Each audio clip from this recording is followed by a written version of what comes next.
Hey there folks, it's Chet from Tag Along with Chet. Well, today's kind of a special day for me. I grew a year older.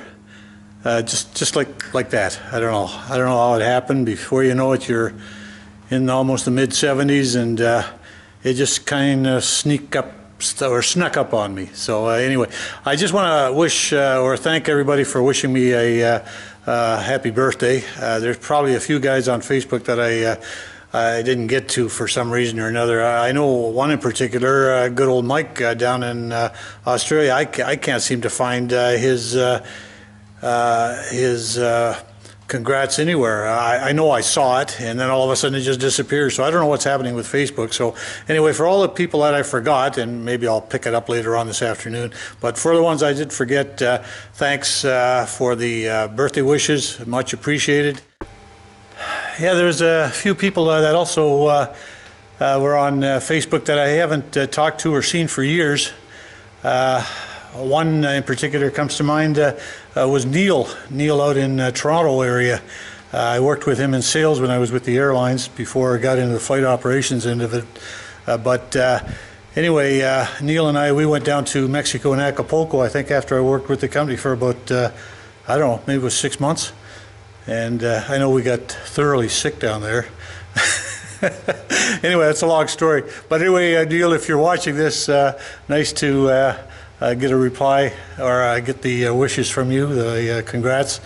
And there was another chap I went to school with, an old buddy of mine back in Ontario, Gerard. So if you're watching, thanks, man. I understand you're coming west.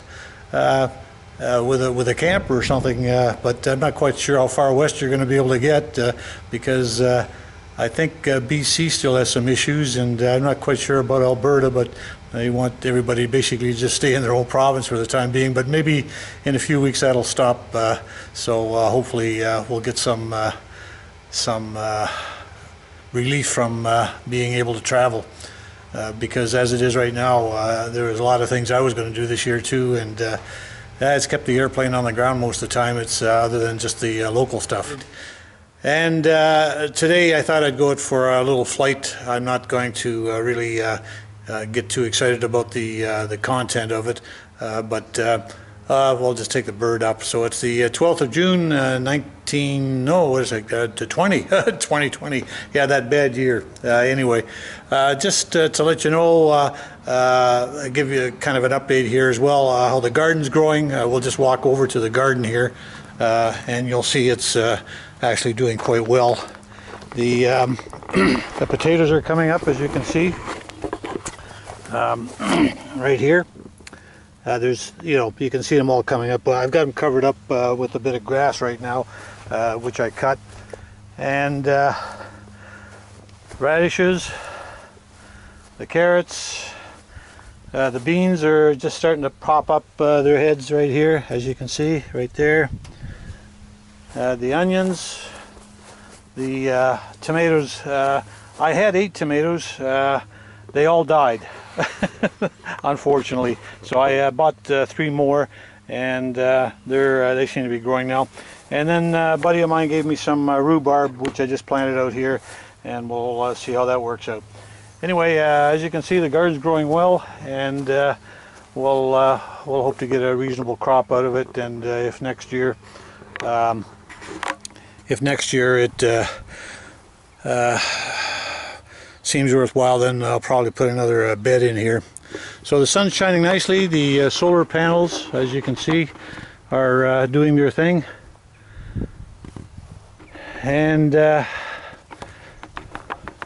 my flowers outside the hanger, they probably need a little bit of, yeah, they're starting to dry up, so I'll get that when I get back. So I've just done my walk around for the airplane. All seems fine there. And just going up for a little local flight, not stopping anywhere, just going around the patch a few times, and might take you with us. We'll see what transpires. So anyway, might see you in the air. Okay, well, I got the bird out, so let's just climb aboard.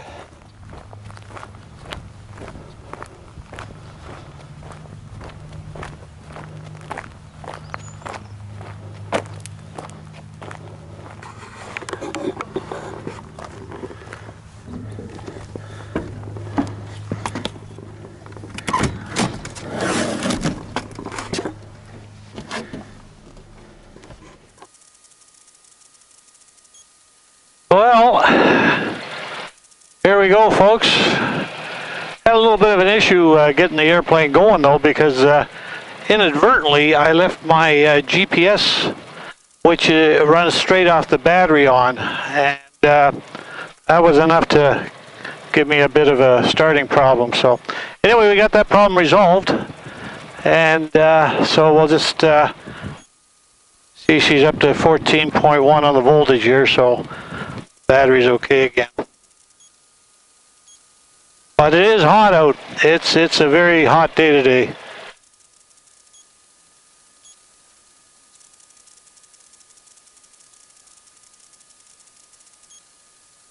So it looks like thunderstorm weather popping up to the south of us here, so we'll just see what happens here for the rest of the day.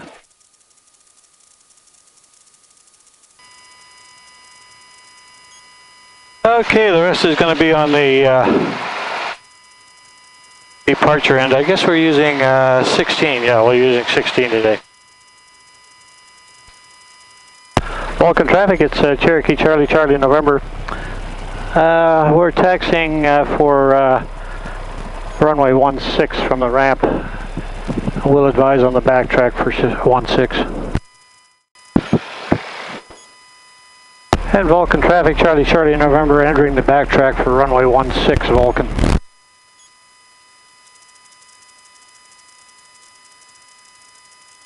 Yeah, it's sort of a quartering tailwind if I take off on 34, it looks like.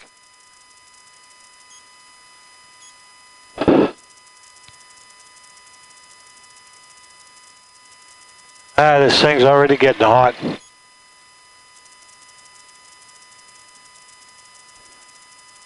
Well, I see the farmers are out spraying their crops. Guess that's some kind of a weed killer they're putting on, or fertilizer. Well, it's probably fertilizer.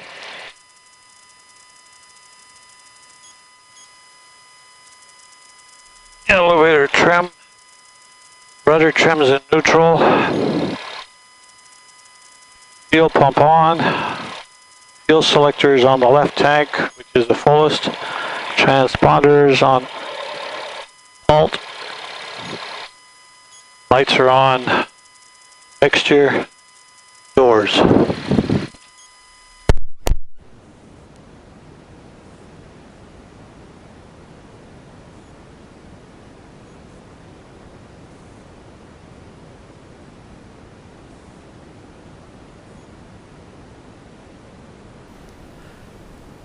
Well, folks, it seems that at this point where I was just leaving, the audio on both my cameras failed. Now, that was probably because something got unplugged and I didn't realize it. So anyway, as you'll see momentarily, we do get airborne.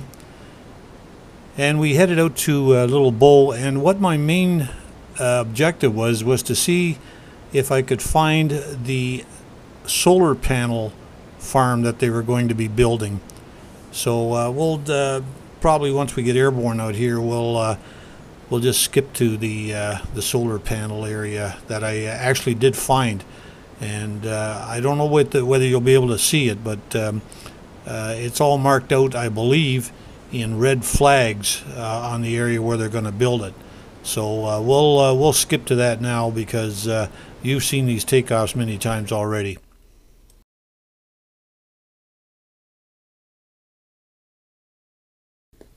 So we headed out to Little Bull, which is a provincial park, and we're just circling overhead here now because I wanted to see what the park looked like with the the campers. See how busy they were, and yeah, they were pretty busy. As you'll see in a moment, the campsites were basically full.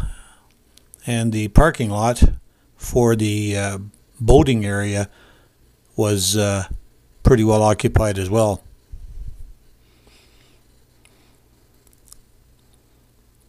So that treed area that you see there off to the right wing there, that's the Little Bull Provincial Park.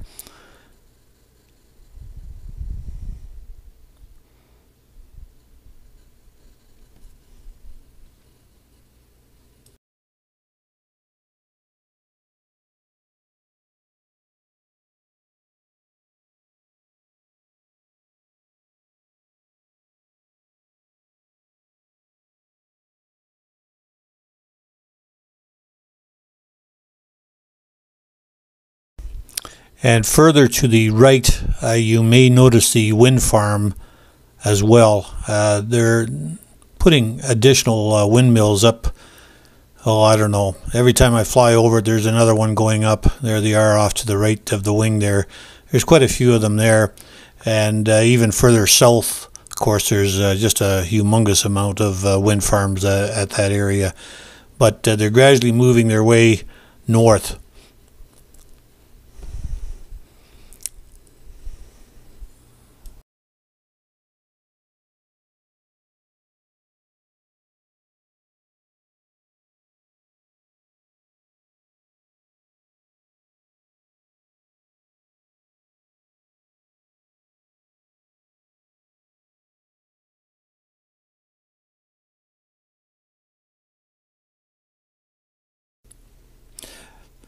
The area just to your left there, where there are homes in there, that's actually a summer area. It's quite a large area of homes in that area that are usually occupied mainly in the summer, but there are some winter residents in there. But you'll see that road that's going straight east, that's pointing east there right now. That's apparently where that solar farm was going to be built. And so I went up that road, I guess a couple of weeks ago, and I didn't notice anything. And then this particular flight, I went up a little bit further, and I noticed something which I hadn't seen before. And I hope it shows up in the clip that is going to follow here.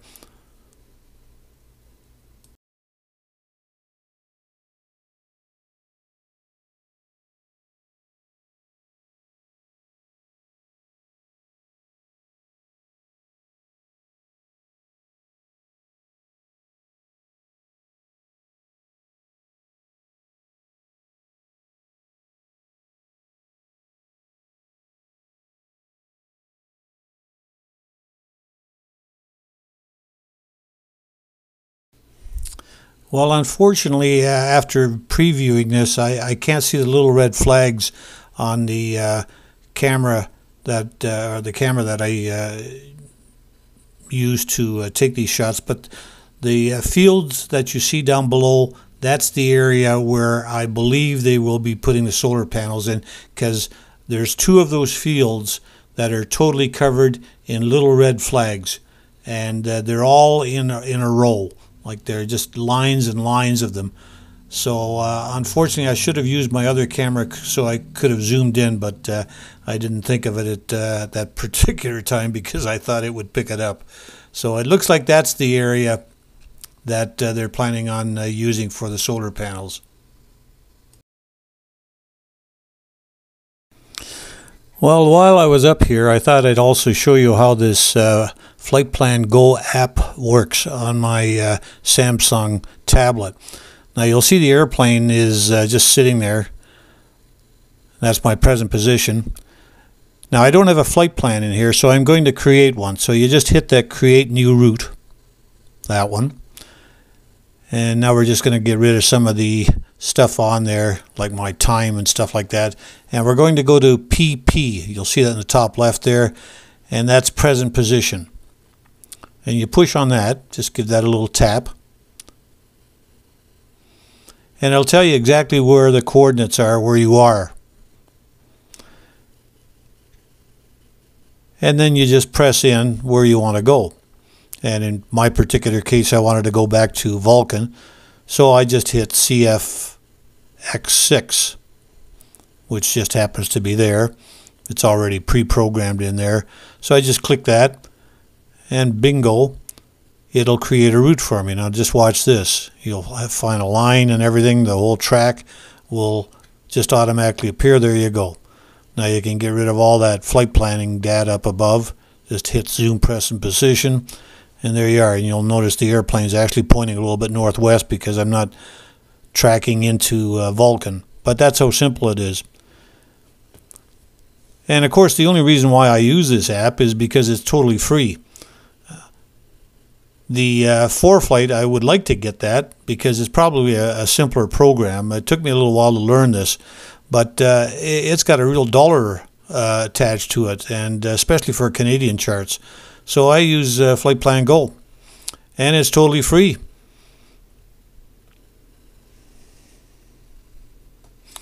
You'll also see that it has various overlays.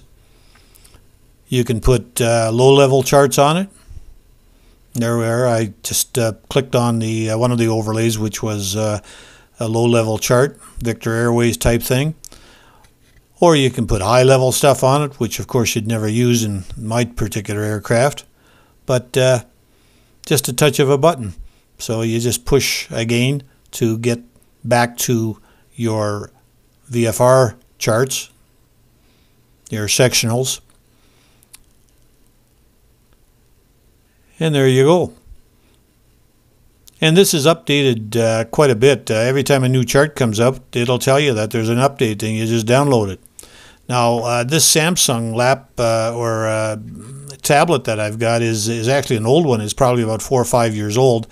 And you can get a new one at, I believe it's Costco for under $200. So, you know, and it's got, I think, 32 gigabytes. I think this is only a 16 gigabyte one. So the processor is a little bit slower. So the more up-to-date one you get, the faster it's going to start downloading the stuff. So there you go. So there it is, Samsung tablet. And I just have 2 pieces of Velcro stuck on the back of it. And it just fits right onto my control column. It just attaches right on there. So as you can see, we're back over the field. Vulcan in the background out there.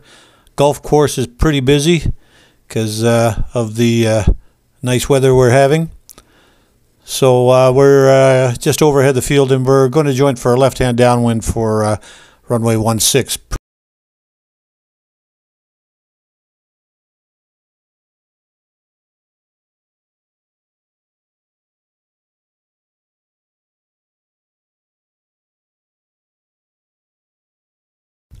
Now, I'm not going to show you the landing because you've seen that plenty of times as well. So I taxied over to the fuel pumps, picked up some fuel, and then back at the hangar. And I had a pleasant surprise waiting for me there. Yeah, so the better half had come over with a nice pizza. So we sat down and had a very enjoyable lunch. Anyway, thanks for watching again, folks. It's... It was just a real quick video I thought I'd put together here, and we'll see you next time.